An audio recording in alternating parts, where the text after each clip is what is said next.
You are watching Access LaPorte County, Channel 97. Coming up next is the August 10th, 2022 meeting of the LaPorte County Sheriff Merit Commission.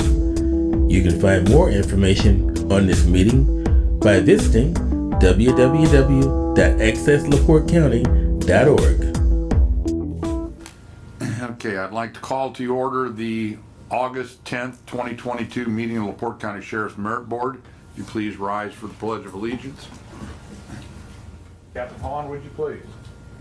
Pledge allegiance to the flag of the United States of America, and to the republic for which it stands, one nation, under God, indivisible, with liberty and justice for all.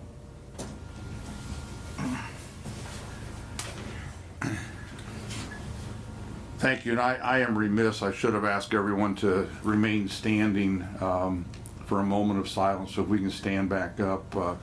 First one is for Elwood Police Officer Noah Sanavez, I believe it's called, who was killed in the line of duty recently, and also for U.S. Congresswoman Jackie Walorski and the 3 others that were killed in that accident last week. So if we can have a moment, please.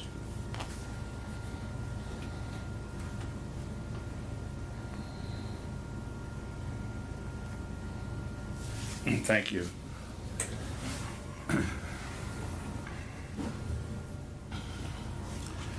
Did the members of the board receive the minutes from last month's meeting? Yes. Yes. Are there any corrections to those? Hearing none, to have a motion to approve? Have a motion to have a second? Second. Motion second. All in favor signify by aye. Aye. Opposed, same. Just for the record, Mrs. Grant, jeez. That was almost a flagrant slip. We are short a member. Laura Francisconi is unable to attend today, so we do have 4, so we have a quorum. So, Chief, I guess this is your day in the barrel since you got vacated. And I draw the crowd in too for this special occasion. Standing room only. Thank you, Captain, for being here. Thank you, Captain Hahn. I was getting nervous at first, so. Well, thank you. Good morning. I want to thank you for that moment of silence for Congresswoman Jackie Walorski and her staff. I was really familiar with both Ms. Walorski and Zach Potts. I've encountered them several functions, several occasions, and Jackie would always remember your name and would always be genuinely interested into what was going on, especially here in LaPorte County and at the Sheriff's Office. She never would miss a beat and would remember everybody and always would take the time and was very genuine. So as a person that's had a relationship with Jackie, she will be missed. So thank you. And also for, well, that leads into the number 1 on the agenda with Elwood Police Officer Noah. And I'm not even going to try to pronounce his name and butcher it with respect. So I'll just call him Officer Noah in regards to this. The young man was killed in the line of duty when he was shot by a driver vehicle that he had stopped. Officer Noah was a 5-year veteran of the United States Army and had only been employed as a police officer for 11 months. Obviously, our thoughts and prayers are with the Elwood Police Department, the Madison County Sheriff, and the Madison County Sheriff's Office. Officer Noah's death is the 3rd in Indiana this year, and the country's 154th officer killed in the line of duty already this year. So, you know, it's an unfortunate trend that we're seeing, that the deaths of police officers over the last several years have exponentially increased from years prior. We're seeing a larger number. So our prayers to the family of Officer Noah as well too. Our calls for service have increased 6% in July when compared to June. In June, we responded to 2,291 calls for service, while in July we responded to 2,434. We had a 10% decrease in crashes from June to July, 96 in June and 86 in July. The number of traffic stops increased during the same time period by 22%. And the citations also increased by 29%. Our day shift patrol saw a 6% decrease in their call load, while the afternoon shift saw a 14% increase. The midnight shift had a 28% increase. So far this year, our department services calls for service are down 17% compared to last year during the same time period. And looking at these numbers and the citations and the accidents and the call volume, it's no surprise we're into the summer months. And the call volume is obviously going to be increasing, especially on the afternoon and the midnight shift. We expect that, the summertime, the rowdiness. And we obviously saw the decrease in crashes, but the number of traffic stops increased. And I know the sheriff really points that out, that the more we do traffic enforcement, the less crashes that we have. And the stats prove just that. Every month that our traffic is increased, our crashes go down. So we responded to 7 calls for service at Franciscan Hospital, Michigan City in July, which was 3 less than the number of calls they entered in June. I briefly spoke to you about the next one with Deputy Nate Albanese. I'll fill in Miss Mock. Yesterday he tendered his resignation from the Merit Division and asked to be transferred back to the Jail Division. We don't have an exact date as when that will happen yet. We don't have an official opening back in the jail for him to transfer to. So we'll be working on that within the next week or two as that comes to fruition. So Deputy Gorney is in field training as well and is currently assigned to the afternoon shift. He's progressing quite well. We know he's got some law enforcement experience, so he's not totally fresh or green, as we would like to call it. So he's being evaluated on a weekly basis, but his completion of his training is still not known. We try to do these guys, if they've got law enforcement experience, through a accelerated FTO program, but it just depends on how well they accept the LaPorte County way. We have to just to teach them the way we do stuff here, our paperwork, so on and so forth. So Deputy Disbrow and Deputy Sanchez attended their physical assessment testing at Northwest Indiana Law Enforcement Academy on August 1st. Both successfully passed the testing, which is a prerequisite for them to start. They started this Monday at the academy and will conclude on November 18th. Deputy Bobby Greer has tendered his letter of resignation. His last day with the department will be August 19th. He has accepted employment in the private sector that pays better and has better benefits. We thank him for his 9 years of service to the department, to the people of LaPorte County. He will be missed, and he is a valuable member of the department and made many contributions throughout his years of service, especially to the K-9 unit, which you'll see in the next one. K-9 Argo, who was Deputy Greer's partner, is also going to be retired on August 19th. Argo is 9 years of age, and within the last 6 months, he was reduced to a single-purpose explosive detection only dog. He was no longer in apprehension because of health issues.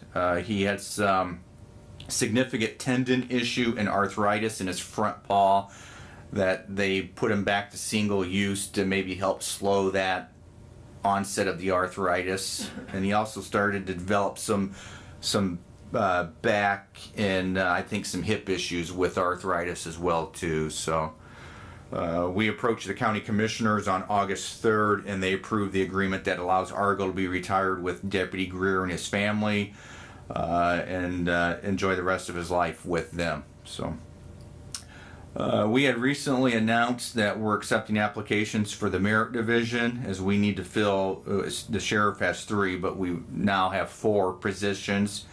We are accepting applications through August 22nd. Once the application deadline is passed, we'll announce the testing date, place and time. We always hold that to Fairgrounds, but we'll come up with a date. I'll update you that as of right now, I've received only 2 applications, and we've got 4 positions to fill. So if you know anybody who wants to be a police officer, now's the time to put your application in. Louise? On August 1st, we assumed the policing responsibilities for Purdue Northwest, the Westville campus. between the hours of 11 p.m. and 7 a.m., as well as during weekends and holidays when no students or activities are taking place on the campus. On-call Purdue police officers will respond to major incidents or matters that will require follow-up investigations. We'll continue to watch this, and with the Purdue Northwest Police Department, we'll evaluate if this is changes. This is something that was sprung onto us maybe late spring, that out of budgetary concerns they were going to start rolling back their police department. We've been kind of fighting it. We've even brought Representative Jim Pressel in to help us with this. These other departments just seem to be cutting back and rolling back, and then we're obligated to pick up. And that obviously puts us in a bind too, because we've got our normal duties to take and to take care of. So the LaPorte County Fair concluded July 16th after an 8-day run. There were no issues at this year's fair, and the weather was absolutely favorable. Our deputies worked a total of 726 hours of overtime, which was paid by the fair. Many of our deputies worked double shifts to help ensure the safety of the public and participants. We received a number of compliments and positive feedback about the helpfulness, positive demeanor, and professionalism of our deputies and staff who maintained our command post in our training building. Our school resource officers are preparing for the 2022-2023 school year. During the summer, each took a lot of their vacation time and accumulated comp time, but had been assigned back to our patrol shifts to help out, which is always nice. It's very beneficial with our personnel shortages, so it really helped that they went back to the streets and worked when they weren't on vacation or out at the fair. Saves a little bit on overtime for us. They spent a week at the fair manning the fair booth. They also participated in the Indiana Sheriff's Association Summer Career Camp and acted as counselors. Several SRLs also conducted security and threat assessments and audits of several schools in the county. These assessments and audits are required by law and are standardized throughout the Department of Education, Department of Homeland Security, and the Indiana Secured School Safety Grant. It's something that they have to do by law. County budget hearings took place July 26th and July 27th. Our budget was not cut. We did have one increase, and that was for our jail medical provider, which had announced a 3% increase for next year. The council indicated that they'll like to conduct a workshop with us in the future to discuss salaries for our employees. We will be seeking substantial raises for our employees to help us compete with the surrounding law enforcement agencies and to get good qualified personnel in here in these positions. Next month's meeting is Wednesday, August 10th at 9. It is August 10th. We'll be in September. Attached is the Warrant Division, Detective Bureau, and Jail Monthly Reports, and then we also have a pension board meeting right after this one. And that concludes my agenda for today. We're at 16 minutes. We'll see if we can drag this on a little bit. A little bit longer. Yeah. Just for the record, the September meeting will be Wednesday, September 14th. I guess the sheriff must have been in a hurry when he was typing this to It's been a busy couple of weeks for us. September 14th, correct. Are there any comments from the floor? Captain, speak now or forever hold it. Thank you. Yeah, any comments from the board? Jim? No, sir. Louise? Jim? Wow. You're too easy on him. I must admit that when I got the agenda from the sheriff a couple days ago and read it, that I have some concerns about the Purdue coverage. Looking at this, that the midnight shift had a 20% increase in calls for service. And I know that shift is already short-staffed. I think they've got a couple vacancies that are on that one.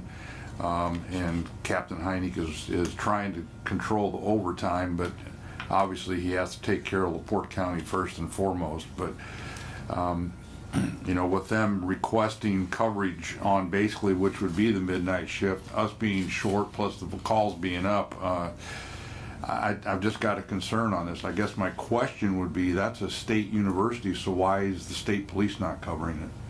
And I think I know the answer, but You would be correct. It's a state university. We went down kicking and screaming. They know that we're not happy about this. I think this decision is coming from Lafayette. You know, with this being a state institution, that's why we brought in the help of Representative Pressel to help us out with this. I know he's really looking into it. He's asking Purdue University a lot of questions. He's seeking a lot of information from them.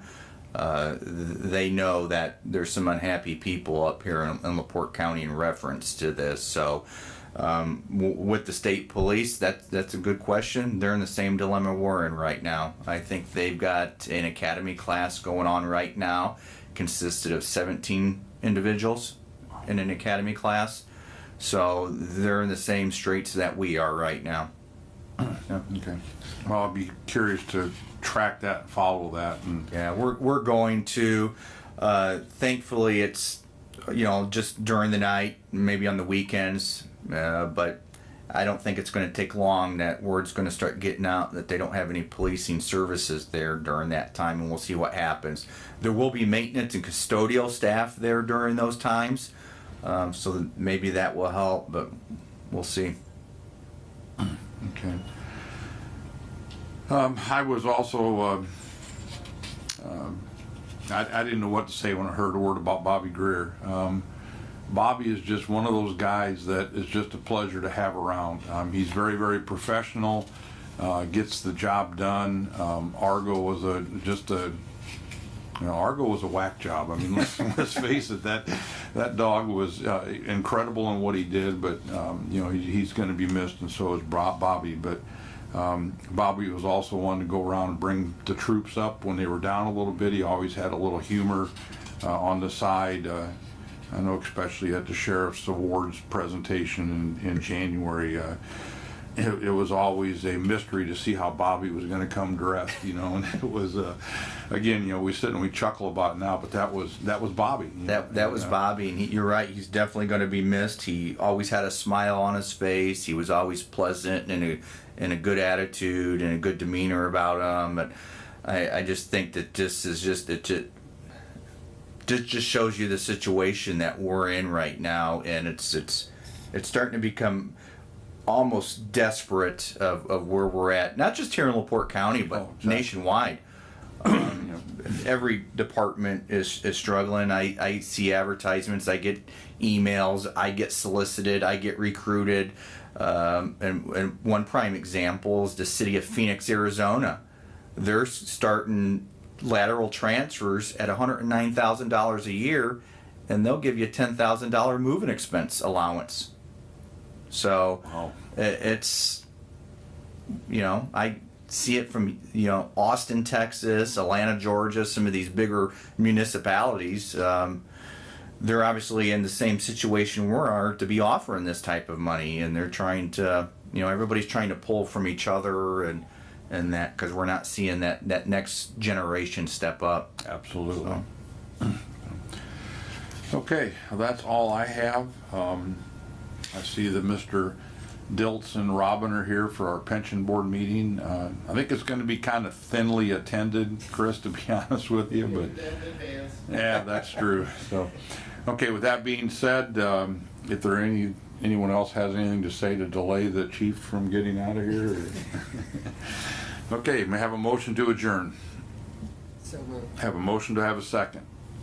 Moved and seconded. All in favor signify by aye. Aye. Opposed, same. Meeting adjourned at 9:21. Thank you, Chief. Thank you.